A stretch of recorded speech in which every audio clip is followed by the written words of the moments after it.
It started like any normal night. Hannah Graham, an 18-year-old college student, went out with friends in Charlottesville. She had dinner, a few drinks, and then sent a message saying she wasn't feeling well. A little later, she walked off alone. That was the last time anyone saw her. Security cameras picked up her trail through the city and showed a man walking up beside her. What happened next would spark a massive search and uncover a much darker story than anyone expected. Who was this man? And what did he do after the cameras stopped recording?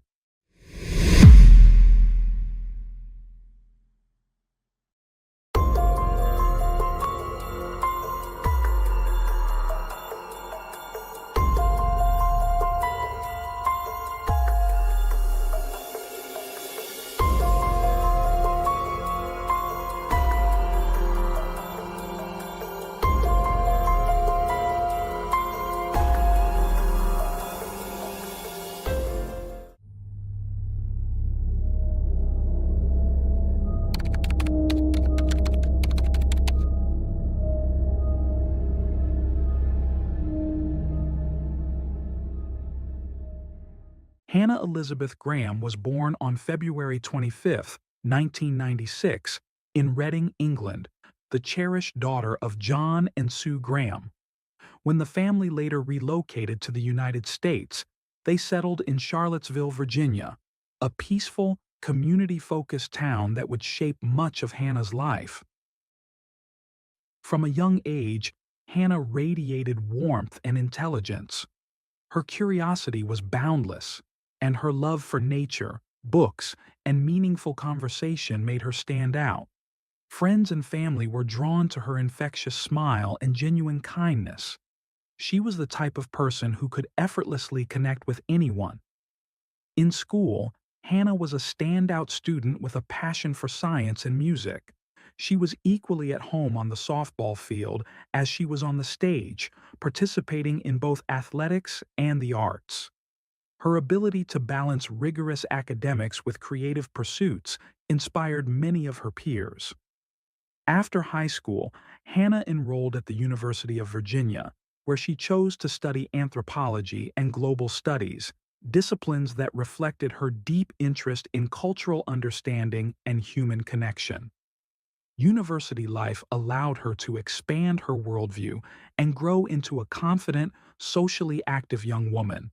Her sense of humor, charm, and lively spirit made her beloved across campus. On September 12, 2014, a typical Friday night in Charlottesville, Hannah left her apartment with plans to enjoy the evening with friends. Dressed casually in a black crop top, jeans, and white sneakers, she headed out with her usual energy and excitement. Like many students, she planned to meet friends at a pre-party before heading downtown. As the night unfolded, Hannah kept in touch through texts, sharing her location and plans. She visited a local cocktail lounge and eventually parted ways with her group around midnight. Her intention was to return to her apartment alone, something she had done many times before. But something was different this time. Surveillance footage later revealed Hannah walking aimlessly, her movements increasingly unsteady. She was seen texting rapidly and, at one point, messaged a friend that she was lost and didn't know how to get back. Though downtown Charlottesville is well lit and bustling, Hannah appeared disoriented and confused. Investigators would later consider whether she had consumed alcohol or was otherwise impaired. Throughout the next hour, she was spotted speaking to multiple people, seemingly seeking help, but not explicitly asking for it. Witnesses recalled that she looked distressed, but not panicked. Then, Hannah crossed paths with a man named Jesse Leroy Matthew Jr. He offered to accompany her, and she accepted.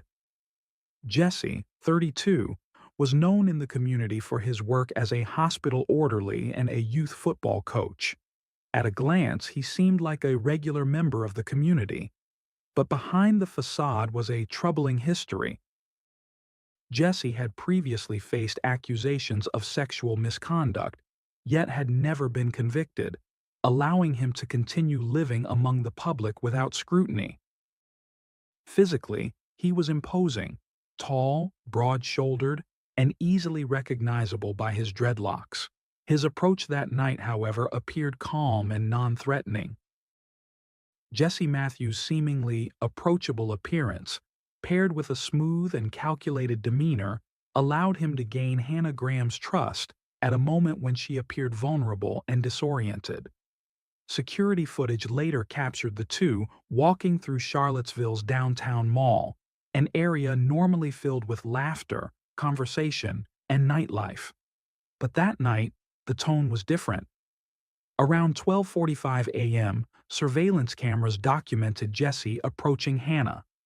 He appeared to initiate a conversation. Witnesses described Hannah as confused and possibly intoxicated, wandering the streets as though she were trying to get her bearings. Jesse, recognizing her disoriented state, offered to help. Some reports suggest he told her he'd walk her home to ensure she got there safely. Though she didn't know him, the urgency of her situation and his calm tone may have made her believe he was someone she could trust. Security footage later recorded them walking together toward Garrett Street. Their interaction seemed strained. Hannah didn't look at ease. Investigators believe Jesse used both manipulation and persuasion to keep her close. At one point, a witness noted Jesse placing his arm around Hannah, a gesture that appeared possessive rather than protective. Subtle but chilling, this was the moment when a stranger's control began to replace Hannah's autonomy. Behind Jesse Leroy, Matthew Jr.'s friendly facade was a history that few knew in full. Born on September 13, 1982, in Richmond, Virginia, he was raised in a working-class African-American family. Though not marred by violence, his early life was shaped by economic hardship and quiet emotional strain. His upbringing, while outwardly unremarkable, masked underlying struggles that were often ignored or misunderstood. As a child, Jesse lived in a modest household with parents who tried to provide stability. No documented abuse surfaced from his early years, but the pressures of financial instability shaped the environment around him. Despite these conditions, Jesse's childhood didn't raise red flags. There were no glaring incidents to suggest what would come years later. In adolescence, Jesse's behavior began to shift. While he participated in sports, an outlet that gave him access to peer relationships, he never excelled academically or socially. Former classmates described him as withdrawn, difficult to read, and somewhat unpredictable. But there were no formal warnings, no interventions, no accusations that stuck. It was in these formative years that subtle signs of deeper issues may have emerged, though they went unnoticed. His conduct wasn't overtly violent, but the absence of clear boundaries or accountability created a space where darkness could grow undetected. Those who knew him back then said he was quiet, but no one imagined he could be dangerous. The day after Hannah's night out, September 13, 2014, her absence began to raise alarm. She hadn't returned home. Her phone was silent. Friends initially assumed she might have stayed out late or overslept, but as the morning stretched into afternoon, the worry deepened. By midday, one friend, growing increasingly anxious, reached out to Hannah's mother, Sue, who also tried calling her daughter, to no avail. As hours passed with no word, a decision had to be made. At 5:30 p.m. that day, just over 24 hours since Hannah had last been seen, a missing person report was filed with the Charlottesville Police Department. What began as concern among friends now escalated to a full-scale alert. The tone of the situation shifted immediately. Police launched a preliminary investigation, initiating searches and interviews. At first, with no signs of foul play and no clear evidence of where she might be, authorities labeled Hannah's disappearance as involuntary but non-criminal. There were no immediate clues, no physical evidence, no messages from Hannah, no distress signals. But the growing sense of urgency suggested something far more sinister was at play. Unbeknownst to many, the hours following her last known location would soon lead investigators into the darkest corners of the city and of Jesse Matthews' past. As hours turned to days and there was still no trace of Hannah Graham, those closest to her grew increasingly alarmed.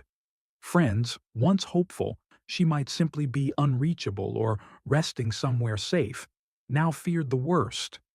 The intensity of concern around her disappearance escalated with every hour. When Charlottesville police formally took on the case, one of their first major steps was to review surveillance footage from around the downtown mall, where Hannah had last been seen. What they discovered shifted the tone of the investigation entirely. Hannah wasn't just lost, she might be in danger. From the beginning, Hannah's parents, John and Sue Graham, were central figures in the search. Sue flew in from England to be on the ground in Charlottesville, determined to do everything in her power to bring her daughter home. She and John refused to let Hannah's story fade or be treated as just another missing person case.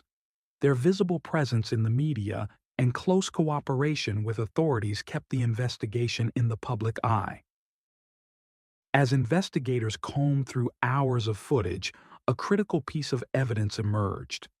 Cameras had recorded Hannah walking toward a poorly lit part of the city, accompanied by a man matching a specific description: tall, dark-skinned, and broad-shouldered. Though the images were grainy, the figure stood out enough for law enforcement to identify him as someone of interest. A meticulous review of witnesses and nearby activity led police to focus on one name: Jesse Leroy Matthew Jr. Matthew was not an unknown figure to law enforcement. While he had no previous convictions for violent crimes, his record was far from clean. Years earlier, he had been accused of sexual assault while attending Liberty University in Lynchburg, Virginia. No conviction followed, and he moved on with little consequence. His past quietly filed away and largely ignored. But now, in the wake of Hannah's disappearance, that past demanded closer scrutiny. On September 19, 2014, just 1 week after Hannah was last seen, Jesse Matthew was officially identified as the prime suspect. Authorities obtained a warrant for his arrest. But by then, Matthew had already fled Charlottesville. His disappearance set off a nationwide manhunt. His face and name were broadcast across media outlets and social platforms. The FBI joined the search, deepening the scope and urgency of the investigation. Matthew's sudden flight was seen as a sign that more sinister truths were about to emerge. As detectives dug into his background, a pattern began to form, one darker and more disturbing than they had anticipated. Beyond the incident at Liberty University, whispers and reports surfaced of previous suspicious behavior. There were allegations, closed investigations, and unreported incidents, all seemingly unrelated at the time, now forming a haunting trail of red flags. Even more unsettling was what investigators uncovered next. 5 years before Hannah's disappearance, another young woman named Morgan Harrington vanished after attending a Metallica concert in Charlottesville. Morgan was 20 years old when she went missing in 2009, her case lingering cold and unresolved. At the time, no viable suspects had emerged, and leads had dried up. But now, with Matthew's name in focus, detectives revisited the file, and what they found would change everything. Forensic testing had preserved DNA from Morgan's case. When compared with Jesse Matthews' genetic profile, the results were undeniable.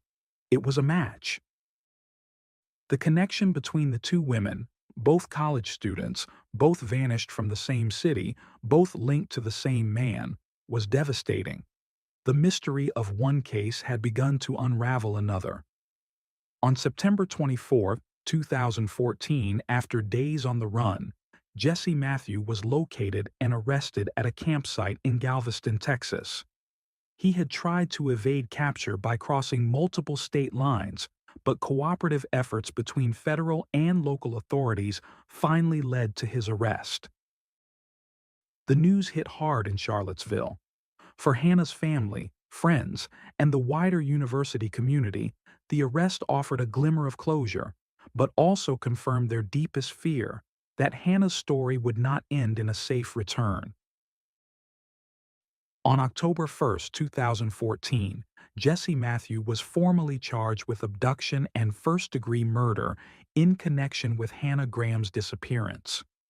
He was extradited back to Virginia, where he would face not only the charges related to Hannah, but also those tied to Morgan Harrington. The realization that Matthew had likely evaded justice for years sparked outrage across the nation. His case became a flashpoint in discussions about missed warnings, institutional failures, and how predators can slip through the cracks of the justice system again and again. The arrest of Jesse Matthew Jr. marked a turning point, not just in the investigation into Hannah Graham's disappearance, but in the city of Charlottesville itself. What began as a missing person case had now cracked open a deeper, more terrifying reality.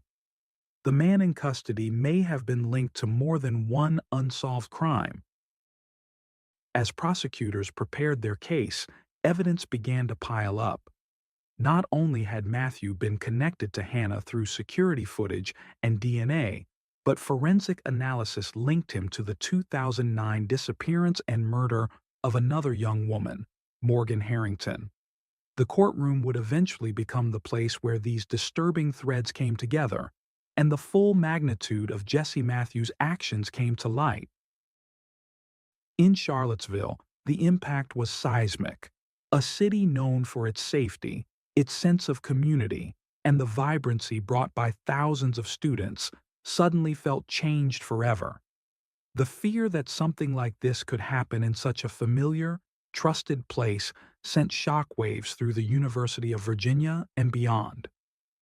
Friends, classmates, professors, and total strangers came together in a shared sense of grief and disbelief. Candlelight vigils lit up the campus. Posters bearing Hannah's face covered walls and bulletin boards. The community didn't just mourn, they rallied. For weeks, volunteers joined search efforts, following the smallest leads and combing through miles of land. Everyone hoped for a miracle, but what they found brought heartbreak instead. On October 18, 2014, just over a month after Hannah disappeared, search teams discovered a body in a secluded wooded area of Albemarle County, roughly 10 miles from where Hannah was last seen. The discovery came after days of coordinated searching using geospatial analysis and cadaver dogs. The location was remote, private land with thick underbrush and no signs of recent activity. Law enforcement immediately secured the scene. What followed was a painstaking forensic process to confirm the identity of the remains. Initially, there was no immediate confirmation, but the evidence soon became undeniable. Articles of clothing matched what Hannah had been wearing the night she vanished, and then DNA testing removed all doubt. The body belonged to Hannah Graham. For her family, the confirmation was a moment of unimaginable pain. The hope that she might still be alive was gone. But so was the agonizing uncertainty that had haunted every day since her disappearance. They finally had answers. Answers no family ever wants. In the wake of this tragic discovery, Jesse Matthew was formally charged with first-degree murder, abduction, and related offenses in the case of Hannah Graham. The trial proceedings would stretch on for months, marked by emotional testimony, forensic evidence, and chilling details. Hannah's parents sat through every moment, determined to see justice carried through to the end. The prosecution built a powerful case. They presented security footage, witness accounts, and most crucially, physical evidence that tied Matthew directly to Hannah. DNA, fibers, and timelines all aligned. And as the trial unfolded, the prosecution also introduced evidence from the case of Morgan Harrington, arguing that Matthew's crimes followed a clear, escalating pattern of predatory behavior. But in February 2016, before the trial could reach a dramatic courtroom conclusion, Jesse Matthew made a decision that changed everything. He entered a guilty plea to the abduction and murder of both Hannah Graham and Morgan Harrington. The plea deal spared the families a prolonged trial, and it ensured Matthew would never walk free again. He was sentenced to 4 consecutive life terms without the possibility of parole. Though the sentence delivered justice, it could never undo the pain. Still, for Hannah's family, and for Morgan's, it was a step toward closure. It was also a stark reminder of how close Matthew had come to escaping accountability altogether. If not for the unrelenting efforts of law enforcement and the heartbreakingly brave perseverance of grieving families, he may never have been brought to justice at all. The case also sparked broader questions about institutional accountability. Matthew had been accused of sexual misconduct at 2 different universities, Liberty University and Christopher Newport University. Yet he had managed to slip through the cracks without lasting consequences. His pattern of predatory behavior had been evident for years, but the system failed to act decisively. Hannah's story became a rallying cry for change. Her parents, Sue and John Graham, used their platform to push for greater awareness of campus safety, more rigorous background checks, and better communication between institutions when allegations of misconduct surface. They refused to let their daughter's story end in silence. The story of Hannah Graham is one of tragedy, resilience, and justice hard fought, but it also raises deeper questions about trust, about how predators slip through the cracks, and about how we protect one another. Now we want to hear from you. Do you think enough has changed since then to prevent similar tragedies? Let us know in the comments below. And if you believe stories like Hannah's need to be remembered and shared, please like this video and subscribe for more real stories that matter.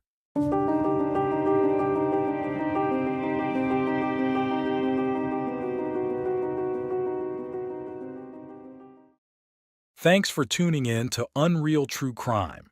If you're intrigued by mysteries from around the world, check out our new channel, Latin Crimes, where we dive into the gripping true crime stories of Latin America. Don't miss out. Subscribe now for more thrilling investigations.